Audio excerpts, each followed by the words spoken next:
Time now for weather with Nebraska Extension Ag Climatologist and Market Journal Chief Meteorologist Al Dutcher. And Al, temperatures have been more comfortable this week, and it's a really important time for a lot of our viewers out there. What can you tell us about what's ahead? Well, Troy, you're exactly right. We are in a critical portion of the year. This is harvest weather time, and we actually seen much better conditions this week than we did the preceding week when we had the big snowstorm up in the Dakotas. We did see the resulting cold air come off of that snowpack and kept us cool during the early part of the week, and then we finally seen the ridge take hold and move into the central United States, and we've seen temperatures rising in some very dry conditions, and we've seen a lot of harvest activity take off.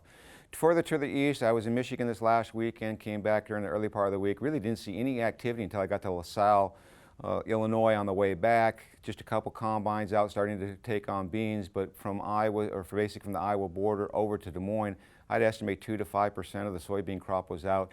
Much better harvest activity as you got west of Des Moines, and in some locations, well over 50% of the soybeans were out of the field. So it looks like the Western Corn Belt has been the better recipient of the harvest activity weather, as we've been struggling to get a good sound week to 2 weeks of harvest activity weather. At least we're a little bit farther ahead of the game than our counterparts to the east. We're going to have to deal with a couple systems this weekend, but then we start to look at a dry trend that will continue for pretty much the remainder of the month. As we look at the upper air charts, the system that went through the last 24 hours that brought a slight cool down in our temperatures is now moved to the east of us, and we have this trough forming in the west that's going to shoot another wave over the next 24 to 48 hour period. We have low pressure at the surface stacked up over the northern Rockies, and then a couple low pressure systems down in Texas. The moisture we've seen this morning is now moving to the east, very limited in its impact, but by the time we get to tomorrow, that wave will start to energize and strengthen, particularly over the central plains, and we will see a surface low developing in northeastern portions of the state. That's going to bring a lot of moisture up from the Gulf and wrap around, and it looks like the most potent area of concentrated precipitation will be across the western Dakotas, and now we'll start to move into northeastern Nebraska as we go into Monday. So we get this big trough digging, most of the upper air low and the associated surface low now will move up into the western Great Lakes region, and that will take the heavy precipitation to our east.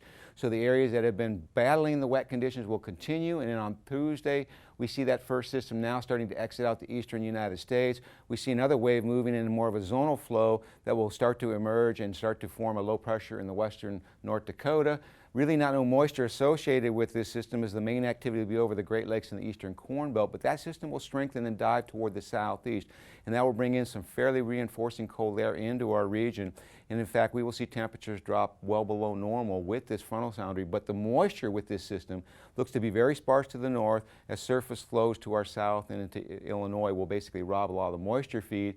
And on Thursday, the intensification of this trough occurs over the central plains. So we get the cold air, but most of the moisture remains to our east. So this will be a very windy day for us here across Nebraska as the snowflakes fly to the east of us. And more importantly, as we get into the day of Friday, we start to see signs that this ridge will start to build into our region as this next energy moves well to our east. As high pressure moves in, a very, very good forecast for harvest activity. So if we look at the 8 to 14 day forecast, of course, with that trough forming to the east, keeping that cool air well in place to the east, central and eastern Corn Belt, and a warming trend to the western part of the state. And in terms of precipitation, we are looking at a very dry pattern as that upper air ridge from the west builds well over the central United States, and we are looking really at the end of the month before we see any significant storm activity coming into the Pacific Northwest and impacting Nebraska. So it does look like good harvest activity weather, Troy, if we can get through this next 3 or 4 days with minimal amount of precipitation.